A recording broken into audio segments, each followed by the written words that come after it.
Power breakfast में आपका स्वागत है। मैं हूं डिम्पी कालरा। तो कल दो चीजें बहुत अहम हुई हैं। पहला, एक तो आपको ग्लोबल आंकड़ों में दिख जाएगा, एसजीएक्स निफ्टी 11,000 के पार इस वजह से है क्योंकि 3 मेगा ट्रिगर इसके साथ जुड़े हुए हैं, वो आपको ट्रिगर्स में भी दिखेंगे। पहला ट्रिगर उसमें ग्लोबल मार्केट्स के हैं, इसमें यूएस मार्केट्स की लगातार हमको अच्छी खासी क्लोजिंग आती हुई दिखी है और कल भी नैस्डैक करीब 50 अंकों से ज़्यादा मजबूती के साथ बंद हुआ। हालांकि डॉ जोन्स जो कि एनर्जी का रिप्रेजेंटेटिव इंडेक्स ज़्यादा है, उसके अंदर भी कल हमको 170 पॉइंट की तेजी बनती हुई दिखी। ये बेस का काम किया और उसके बाद ज़्यादातर एशियन बाजार जो खुले हैं, जिनमें कामकाज हो रहा है, वो भी मजबूत है और उसी की वजह से आज आपको एसजीएक्स निफ्टी 11,000 ऊपर दिख रहा है। इसकी दो वजह और भी हैं, इसमें एक तो क्रूड है और दूसरा रुपया भी है। कल करेंसी के अंदर वापस हमको थोड़ी मजबूती आती हुई दिखी। एक बार को तो हम $72 के आसपास पहुंच गए थे, लेकिन वापस से जो मजबूती के साथ हमने क्लोजिंग दी वो 24 पैसे की थी। कच्चा तेल $62 के आसपास आके रुक गया है। तो कुछ एक ऐसी चीजें हैं जो कि इस समय एसजीएक्स निफ्टी के अंदर सारी क्लब होकर आपको दिख रही हैं। खैर, हम ग्लोबल मार्केट्स पर नजर रखेंगे, लेकिन इस बीच जो 4 ट्रिगर्स हैं आपके सामने मैं वो भी रख देता हूँ। एसजीएक्स निफ्टी जो 11,000 के पार है, एक तो यही अपने अपने स्ट्रॉन्ग है, वजह आपको रुपया और क्रूड मैंने आपके सामने रखा। इसके अलावा नंबर्स का भी इम्पैक्ट आपके स्क्रीन पर दिखेगा। सबसे इंपॉर्टेंट बात, टेक महिंद्रा एचपीसीएल के नतीजे आज अपना असर दिखाएंगे। इसके अलावा 11 एफ&ओ की कंपनियों के आज नतीजे हैं, जिसमें फार्मास्यूटिकल कंपनीज थोड़ी ज़्यादा हैं, कुछ गैस से जुड़ी कंपनीज के भी नतीजे आज ही होंगे, अदानी पोर्ट्स के भी नतीजे आज ही हो जाएंगे। तो ये कुछ एक इंपॉर्टेंट ट्रिगर्स हैं जो आपकी स्क्रीन पर इस समय दिख रहे हैं। अब जरा ग्लोबल मार्केट देख लेते हैं। संदीप से जानते हैं आज के ग्लोबल मार्केट के संकेत क्या हैं, और फिर बिजनेस के मैनेजिंग एडिटर अनिल सिंघवी से बात करेंगे और जानेंगे आज जब ठीक पॉलिसीज की अनाउंसमेंट से पहले 11,000 दिख रहा है, इसको कैसे देखा जाए। ये मजबूती का पहला संकेत है या फिर यहाँ से वापस रिवर्सल हो सकता है। खैर, पहले ग्लोबल मार्केट एक बार देख लीजिए। संकेत दमदार है डिम्पी। आप देखिए एसजीएक्स निफ्टी सबसे पहला जो ट्रिगर है वही 11,000 के ऊपर आपको नजर आएगा। करीब करीब आधे % के आसपास की मजबूती वहाँ पे है। खैर, इसमें हमारे डोमेस्टिक फैक्टर्स तो हैं ही हैं, जिसमें क्रूड हल्का हुआ है, करेंसी हमारी मजबूत हो रही है। कुछ डोमेस्टिक फैक्टर्स और भी हैं कि आज जो पॉलिसी आनी है 7 तारीख को, उसमें भी उम्मीद है, हालांकि हल्की उम्मीद है कि एक रेट कट की गुंजाइश वहाँ पे बनती हुई दिख रही है, तो वो तो है ही है। और आज एशियन मार्केट की शुरुआत पॉजिटिव हुई है। केवल जापान और सिंगापुर के मार्केट्स आज खुले हैं, लेकिन वहाँ जो शुरुआत देखने को मिल रही है वो पॉजिटिव साइड पर देखने को मिली है। एसजीएक्स निफ्टी भी पॉजिटिव है और ये दरअसल इसलिए कि यूएस के मार्केट्स लगातार आप देखिए कई दिन से मजबूत क्लोजिंग दिखाते हुए दिख रहे हैं। कल भी अगर आप देखें तो करीब 0.5% तक चढ़ के बंद हुए। डॉ जोन्स में 250 अंकों के आसपास का उछाल था और आईटी यही एक सेक्टर है जो कि आउट परफॉर्म करता हुआ दिख रहा है। कल भी अगर आप देखें जो 2 बड़े स्टॉक्स जो कि कंट्रीब्यूट कर रहे थे इंडेक्स में, उसमें एप्पल का नाम था और इंटेल का नाम था, जो कि सबसे ज़्यादा चढ़े और उसी से अमेरिकन मार्केट्स को और खासतौर पे नैस्डैक और डॉ जोन्स जैसे जो इंडाइसिस हैं उनमें ज़बरदस्त एक्शन बनता हुआ दिखा। देखिए, जो यूएस के मार्केट्स में ट्रिगर है वो ये है कि आज ट्रंप का state of the union address है, वो देश के नाम संबोधन करेंगे, राष्ट्र अमेरिका को संबोधित करेंगे।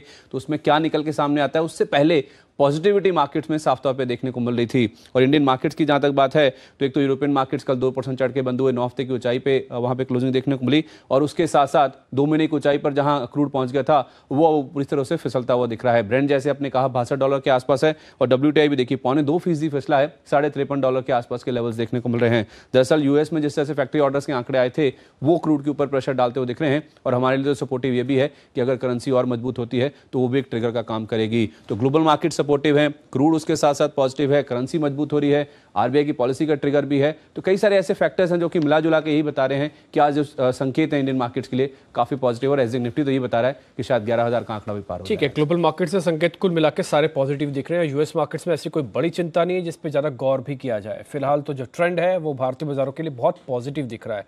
अब आते हैं जरा एफआईज के कामकाज पे। वैसे आंकड़े जो भी अपने स्क्रीन पर अभी आप देखेंगे, इसमें सिर्फ एक आंकड़ा इंडेक्स फ्यूचर्स, जहाँ पे करीब करीब 800 करोड़ रुपए की खरीदारी हुई है। इसके अलावा कोई भी ऐसा आंकड़ा नहीं जहाँ पे 500 करोड़ से ज़्यादा का नेट गेन या माइनस होता हुआ दिखे। एफआईज कैश सेगमेंट में 420, डीआईज का कैश में 194, हाँ इंडेक्स फ्यूचर्स में 794 है और इसके अलावा इंडेक्स स्टॉक्स के फ्यूचर्स में 320 करोड़ रुपए की बकायदा बिकवाली भी हुई है। तो कुल मिला के आंकड़े शांत है, ठंडे हैं, लेकिन ठीक उससे पहले हमको 11,000 का आंकड़ा आते हुए दिख रहा है। इस बीच अनिल जी से एक बार समझ लेते हैं कि आज क्या करना चाहिए निफ्टी बैंक निफ्टी को लेकर। तो आज की सिटी की रणनीति देखते हैं।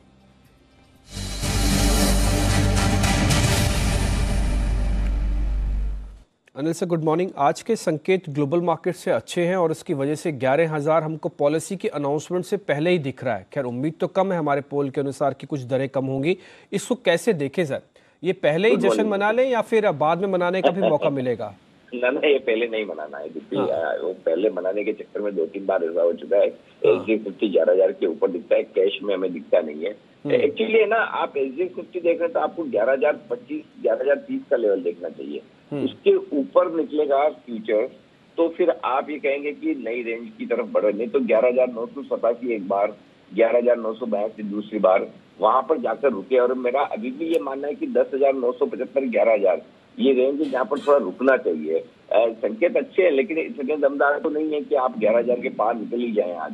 तो बस सिर्फ ये कि खरीदारी का फोर्स अच्छा है आपके पास, डेटा ठीक है, FIs और दरेल फंड दोनों की तरफ से कैश में थोड़ी खरीदारी हुई है, तो उस लिहाज से आपको कंफर्ट है कि आप नीचे नहीं जाएंगे। लेकिन एकदम से खुलते ही 11,000 के पार जाएंगे, इसमें मुझे थोड़ा संदेह है। और दूसरी बात है कि एशियाई बाजारों के खुलने का भी इंतजार कर ले, पूरा हांगकांग वगैरह किस तरह का टिका रहता है हमारे बाजार से खुलने तक। लेकिन फिलहाल जो मैं मान के चल रहा हूँ, हाँ ठीक है, मजबूती वाला ट्रेंड तो रहेगा। 10,900 निफ्टी पर निर्णायक लेवल है आपके लिए, और 10,875 से लेकर 11,000 ये आपकी ट्रेडिंग रेंज बनती है। तो 10,875 के नीचे ट्रेड करना शुरू करेंगे तो ही खराब होंगे, और 11,000 के पार निकलकर ट्रेड करना शुरू किया तो 50 पॉइंट की और तेजी तुरंत हो जाएगी, फिर तो मिनटों में हो जाएगी, शॉर्ट कवरिंग की वजह से भी और फ्रेश खरीदारी की वजह से। तो फिलहाल तो मैं ये मान रहा हूँ कि ये 125 पॉइंट की रेंज है जिसको बाजार ट्रेड करने की कोशिश करेगा। बैंक निफ्टी का जहां तक सवाल है, नीचे की तरफ 27,150 पहले शुरुआत में एक अच्छे सपोर्ट का काम करेगा, लेकिन रेंज देखना चाहें तो 27,050 से लेकर 27,550 के आसपास की, 27,500 की बनती है। इस रेंज में बाजार ट्रेड करता हुआ दिखेगा। तो RBI की पॉलिसी के पहले थोड़ा सा ट्रेड जो है यहाँ पर बैंक निफ्टी में भी मजबूती की साइड ही नजर आ रहा है। ठीक है, इंटरेस्टिंग। वैसे अगर SGX निफ्टी की जितनी बढ़त अभी 47 अंकों की दिख रही है, जोड़ भी दी जाए निफ्टी के अंदर जस की तस, तब भी आपको कम से कम 11,000 का स्तर नहीं दिखेगा। ये 10,080 के या 85 के आसपास रुकेगा, जो आज की रणनीति में आपको दिख भी रहा है। एक और चीज़ रणनीति जानना चाहते थे, वो था सेक्टर्स। आज के सेक्टर्स किस पे ज़्यादा फोकस करें? 2 दिन से ऐसा हो रहा है कि बैंकिंग की बदौलत हम टूटने नहीं रहे हैं। कल का दिन अनाउंसमेंट का दिन है, तो अभी क्या किया जाए बैंक में? खासकर थोड़ी बैंकिंग में खरीदारी है। देखिए, बैंक खराब तो नहीं है, इसमें कोई डाउट नहीं। और अब अच्छी बात ये भी है, जिनपी के पॉलिसी में जाने के पहले धीमे धीमे उम्मीदें कम हो रही है। आप अभी हेडलाइन में पढ़ भी रहे थे कि 80% बैंकर मान रहे कि इस बार कटौती नहीं होगी, तो बढ़िया है। जितने हल्की उम्मीद के साथ पॉलिसी में जाए वो बढ़िया। तो मुझे लगता नहीं कि बैंकिंग शेयर खराब होंगे, वो गिरावट में खरीदारी, बाय ऑन डिप है, पहली चीज। दूसरी बात है, आपके लिए IT शेयर में हल्की हल्की खरीदारी होती रहेगी। टेक महिंद्रा ने रिजल्ट की उम्मीद से बेहतरी दी है, तो कोई दिक्कत वाली बात नहीं है। सीमेंट शेयर देखने चाहिए। कल जिस तरह से दक्षिण भारत में सीमेंट के दाम 40 से 60 रुपए प्रति बोरी बढ़ा है, वो बड़ा है। और अगर उसका इफेक्ट आज रिपोर्ट देखकर देखना चाहिए, अगर वो आता है तो थोड़ी सीमेंट शेयरों में भाव से ठीक है, खबर अच्छी है, तो हल्की खरीदारी वहां हो सकती है। ठीक है, इंटरेस्टिंग है कि IT और सीमेंट इन दोनों पर थोड़ा ज़्यादा ध्यान रखें। कल ये बात, इसमें कोई दो राय नहीं है कि कल अपने आप में बड़ा आंकड़ा था जब 60 रुपये पर बैग बढ़ाने के दाम इंडिया सीमेंट की तरफ से अनाउंस होते हुए दिखे। बहुत बहुत शुक्रिया सर आपका, आज सुबह फिर से बताने के लिए कि आज निफ्टी के अंदर 11,000 के स्तर को देखें ज़रूर, लेकिन एक बात, उस समय जिस समय भारतीय बाजार की ओपनिंग हो रही होगी, आप हमारे साथ जरूर जुड़ के रहिएगा ताकि जान पाएँ आप उस समय स्ट्रेटजी क्या रखनी चाहिए। फिलहाल अच्छा मोमेंटम है, इसमें कोई दो राय नहीं है। आगे बढ़ रहे हैं, रजत से हम जानेंगे आज के खबरों वाले शेयर, और दिवांशी भी हमको बताने वाली हैं आज कुछ कंपनीज के नंबर आने वाले, इसमें सिप्ला के नंबर काफ़ी अहम है, उनसे जानेंगे। और अदानी पोर्ट्स के नंबर के लिए संदीप मेरे सहयोगी मेरे साथ जुड़ेंगे। लेकिन पहले जरा खबरों वाले शेयर जान लेते हैं। रजत बताएं आप। नतीजे जिसमें है उसमें अदानी पोर्ट्स, साथ साथ सिप्ला, निफ्टी की कंपनियों के नतीजे आने हैं। और FNO में तो सूची बहुत लंबी है, जिसमें Adani enterprises, cements, Muthoot finance, IGL और अदानी पावर का दिन है आज नतीजे पेश करने का। इसके अलावा Allahabad bank, CG park, Cummins और ल्यूपिन जैसी कंपनियां जो हैं ये भी आज फोकस में रिजल्ट्स के चलते। मन्नापुरम फाइनेंस और PTC इंडिया पे भी नजर रहेगी। साथ साथ HPCL इस पे फोकस है क्योंकि नतीजे बाजार बंद होने के बाद आए, मुनाफे की फिगर आई है, हालांकि मुनाफा घटा है लगभग 77%, लेकिन 248 करोड़ का मुनाफा पेश करने में कामयाब रही है। हम घाटे का एक्सपेक्टेशन लगाकर चल रहे थे। आए यहाँ पर 72,112 करोड़ रही है, जो कि बढ़कर आया है आंकड़ा लगभग 6.8%। और कामकाजी मुनाफा यहाँ पर 54% घटा है, लेकिन मुनाफा उतना ज़्यादा नहीं डैमेज हुआ जितना हम एक्सपेक्ट कर रहे थे। GRMs इनके $4.81 पर बैरल से बढ़कर 5.17 बैरल होते हुए नजर आए हैं। मार्जिन स्क्वीज हुए हैं ऑब्वियसली यहाँ पर, जिस तरीके का ऑपरेटिंग लिहाज से परफॉर्मेंस है, कामकाजी मुनाफा जो उसमें कमी देखने को मिली है। लेकिन टेक महिंद्रा पे फोकस है, क्योंकि जस्ट जैसी बाजार बंद हो रहा था वैसे नतीजा है 1200 करोड़ का मुनाफा। हम एक्सपेक्ट कर रहे थे 1150 करोड़ का मुनाफा कंपनी पोस्ट करेगी। आय में यहाँ पर बढ़ोतरी देखने को मिली है, 8940 करोड़ का आंकड़ा देखने को मिला है वर्सेस 8600 करोड़। एबिट में इजाफा देखने को मिला है। इनकी जो डॉलर आय है वो 126 करोड़ यूएस डॉलर रही है, ये भी हमारे अनुमान से बेहतर है। तो रिजल्ट्स बेहतर है टेक महिंद्रा के। डीएलएफ पे भी फोकस करना होगा। अगर इनका सालाना आधार पर देखें तो मुनाफे की फिगर 92% घटती हुई नजर आई है, 335 करोड़। लेकिन क्वार्टर ऑन क्वार्टर बेसिस पे यहाँ पर मुनाफे की फिगर मात्र 10% घटी है। आय में 31% का जंप Y-on-Y बेसिस पे देखने को मिला है और क्वार्टर ऑन क्वार्टर बेसिस पे आय जो है वो 3.7% बढ़ती हुई नजर आई है। रिलायंस इंफ्रा भी आज फोकस में, मुनाफे की फिगर 141% बढ़कर आई है। यहाँ पर 128 करोड़ का जो मुनाफा है वो पोस्ट किया है। आय में 0.6% की बढ़त देखने को मिली, लेकिन इनके कामकाजी फ्रंट पे मुनाफा जो उतना स्ट्रांग नहीं बढ़ा है, मात्र 19% उनकी 19% की गिरावट एबिटा फ्रंट पे देखने को मिली है। तो रिलायंस इंफ्रा के नतीजे ऑपरेटिंग लिहाज से कमजोर नजर आ रहे हैं। इसके अलावा एक कंपनी है शोभा लिमिटेड, मच अवेटेड रिजल्ट्स थे यहाँ पर रियल एस्टेट सेक्टर में। मुनाफे की फिगर 32% सालाना आधार पर बढ़ी है और आय में लगभग 13% का जंप देखने को मिला है। मुनाफा पहुंच गया 70 करोड़। कामकाजी मुनाफे में भी 15% का जंप देखने को मिला है। तो शोभा के रिजल्ट्स ठीक नजर आ रहे हैं। साथ साथ कुछ खबरें हैं आज। सबसे प्रोमिनेंट है जुबिलेंट फूडवर्क्स। कल जोरदार गोता लगाया था इस कंपनी ने, लेकिन अब पेरेंट कंपनी की तरफ से खबर आ गई, किसी तरीके की कोई रॉयल्टी पेमेंट नहीं ले रहे हैं वो। बिक्री का 0.25% हिस्सा जो रॉयल्टी के रूप में लेने की बात हो रही थी उसको कंप्लीटली खारिज कर दिया है। भारतीय एयरटेल, मूडीज ने कल डाउनग्रेड किया था, पिटाई तो हुई लेकिन रिकवर कर गया ये स्टॉक। अब कंपनी का ये कहना है कि कर्ज की स्थिति बिल्कुल सामान्य है और फंड रेजिंग कमेटी की जो बैठक होगी वो 28 फरवरी को होगी। और पीवीआर पे भी नजर रखें। अल्फुथियम के साथ इन्होंने जो करार किया था मिडिल ईस्ट में एक्सपेंशन के लिए और साथ साथ नॉर्थ अफ्रीका में एक्सपेंशन के लिए, उसको बिल्कुल खारिज कर दिया है और किसी भी तरीके का कोई इन्वेस्टमेंट इन रीजन्स में ये कंपनी नहीं करने जा रही है। और चीनी शेयर्स फोकस में, कैबिनेट की बैठक के चलते 6000 करोड़ के सॉफ्ट लोन हो सकता है कि आज चीनी मिलों को इसकी घोषणा हो जाए। आज एथेनॉल और चीनी दोनों से जुड़ी हुई जो कंपनीज हैं उस पर ध्यान रखा जाए आज कैबिनेट की बैठक में, क्योंकि चुनावी साल है। इस तरह के अनाउंसमेंट टिपिकली थोड़ी ज़्यादा भी होती है, तो आज फ़ायदा आपको शुगर कंपनीज में देखने को मिल सकता है। एथेनॉल के हिसाब से भी ध्यान रखिएगा। पर आज इंडस्ट्रीज की कल की क्लोजिंग बहुत शानदार थी। कल वो बाकायदा डे हाई पे जाके बंद भी हुआ है। इस बीच चीनी कंपनीज के अच्छे नंबर, बलरामपुर चीनी जो दिखा है वो इसको दिन के ऊपरी स्तरों पर बंद भी करके गई है। रजत, बहुत शुक्रिया। इस बीच जरा सिप्ला के नतीजों की बात कर लेते हैं, क्योंकि आज जिनके नंबर्स आने उसमें फार्मास्यूटिकल कंपनी सिप्ला के नतीजे भी हैं। दिवांशी, बताएं नतीजे कैसे आ रहे हैं? सिप्ला की बात कर लेते हैं। निफ्टी की कंपनी है। मैं आपको बता दूं कि यहाँ पे जिस तरह से यूएस का कारोबार है वो काफ़ी घटने की उम्मीद यहाँ पे बनाई जा रही है और यूएस से जो रेवेन्यूज़ है करीब 30% तक के आते हैं, तो इसकी वजह से यहाँ पे जो आय है वो काफ़ी कम होगी। लेकिन जो भारतीय कारोबार है वो काफ़ी बढ़ेगा और सहारा देता हुआ दिखेगा। एपीआई कारोबार से काफ़ी सहारा मिलता हुआ दिख सकता है। डोमेस्टिक फॉर्मुलेशन का कारोबार थोड़ा मजबूत रह सकता है। इसके चलते जो आय है वो लगभग 7 से 8% बढ़ने का अनुमान है। इसके अलावा जो कामकाज खर्च है वो भी काफ़ी बढ़ेंगे इस बार और जो R&D एक्सपेंसेस है वो भी यहाँ पे काफ़ी बढ़कर आएंगे, जिसकी वजह से जो एबिटा है वो लगभग 7 से 8% गिरने का अनुमान है। और इसी के साथ अगर मार्जिन्स की बात करें तो 18% के मार्जिन्स यहाँ पे सिप्ला पोस्ट कर सकते हैं 20% के सामने। और मुनाफे की बात करें तो यहाँ पे भी करीब 2% की गिरावट हमें देखने को मिल सकती है। तो इस बीच कुछ नंबर्स भी हैं। सिप्ला के नंबर्स तो आपने देख लिया। अदानी पोर्ट्स के नंबर बताने के लिए संदीप है मेरे साथ। संदीप, बताएं पहले अदानी पोर्ट्स के नंबर, फिर सिमी भौमिक से बात करते हैं। देखिए, अच्छे नंबर्स की उम्मीद आप कर सकते हैं। साल दर साल इनकी जो आय है वो करीब 6% के आसपास बढ़ती हुई दिखेगी, क्योंकि जो कार्गो वॉल्यूम ग्रोथ है वो करीब 12% के आसपास रहने का अनुमान है। देश में अगर आप बड़े पोर्ट्स की बात करें तो कंटेनर वॉल्यूम ग्रोथ 10% रही है और अमूमन उससे बेहतर ग्रोथ ही इस कंपनी की रहती है। तो इसलिए हमारा मानना है कि 6% के आसपास की जो आय ग्रोथ है वो देखने को मिलेगी। हालांकि जो SEG दूसरा सेगमेंट इनका, वहाँ पे आय घटने का अनुमान है, वहाँ पे मार्जिन भी काफ़ी अच्छे रहते हैं। तो यही कारण है कि इनका जो कारोबारी मुनाफा है महज 5% बढ़ेगा और मार्जिन में भी करीब आधे % के आसपास की आपको कमजोरी नजर आएगी। लेकिन जो मुनाफा है उसमें करीब 21% के आसपास की बढ़त आ सकती है, क्योंकि पहली बात तो फॉरेक्स गेन होने इस बार। पिछले क्वार्टर में अगर आप देखिए 570 करोड़ रुपए का घाटा था, इस बार 350 करोड़ रुपए के आसपास का फॉरेक्स गेन हो सकता है, क्योंकि रुपया मजबूत हुआ है। और उसके साथ साथ अन्य आय बढ़ेगी और टैक्स का भुगतान भी कम हो सकता है, जिससे अगर आप देखें मुनाफे को सपोर्ट मिलता हुआ दिखेगा। और अगर आप तिमाही दर तिमाही नंबर्स को देखें तो मुनाफे का बेस बहुत ही छोटा था, तो वहां से बहुत बड़ी ग्रोथ आ सकती है। लेकिन नंबर्स को ईयर ऑन ईयर कंपेयर करते हैं तो हम अनुमान करें कि 21% साल दर साल भी मुनाफा बढ़ता हुआ दिखेगा। ठीक है, 21% साल दर साल मुनाफा, यानी कि वाई बेसिस पर आपको बढ़कर आता हुआ दिखेगा। ठीक है संदीप, बहुत शुक्रिया। इस बीच एक पोल हम आपके सामने रखते हैं, फिर उसका सिमी भौमिक से बातचीत कर लेते हैं। पोल एक बेस है मार्केट के अंदर की एक्सपर्ट्स ज़्यादातर इस एमपीसी की बैठक से क्या उम्मीद कर रहे हैं। 80% कह रहे हैं कि ब्याज दरों में किसी तरह की कोई बढ़ोतरी नहीं होगी। 20% का मानना है कि हाँ हो भी सकती है, अगर होगी तो वो 0.25% तक हो सकती है। इसके अलावा दूसरा सवाल जो हमने उनसे अलग अलग सवाल पूछे, अगर दरों में कटौती होती तो कितनी होगी, तो ज़्यादातर कह रहे हैं कि 0.25% ही होगी, इससे ज़्यादा नहीं हो सकती। तो आधा % का भी ब्रैकेट हमने बनाया था, वहाँ पे 0% आ रहा है। इसके अलावा तीसरा सवाल जो हमने उनसे पूछा कि आरबीआई का रुख कैसा होगा, ये सख्त होगा या नरम होगा, तो नरम हो सकता है रुख, ये 90%, यानी कि कमेंट्री वाला हिस्सा आप अलग से देखें, उसको लेकर हो सकता है कोई पॉजिटिव रुख बाजार यहाँ से समझ ले। ये तीसरा सवाल था। अब आते हैं चौथे सवाल की तरफ, जो कि आखिरी सवाल था हमारे पोल में, क्या सीआरआर में भी कटौती हो सकती है। ज़्यादातर कह रहे नहीं, अगर हुई तो रेपो या रिवर्स रेपो में हो, वो भी 0.25%, उसकी भी संख्या काफ़ी कम है जिस पोल के अंदर है। सिमी भौमिक इस बीच मेरे साथ जुड़ चुके हैं। सिमी, सब कुछ मार्केट के अकॉर्डिंग अभी तक ठीक लग रहा है, 11,000 एसजीएक्स निफ्टी में भी दिख रहा है, तो आज सुबह सुबह खुलते ही सबसे पहले हमको क्या करना चाहिए।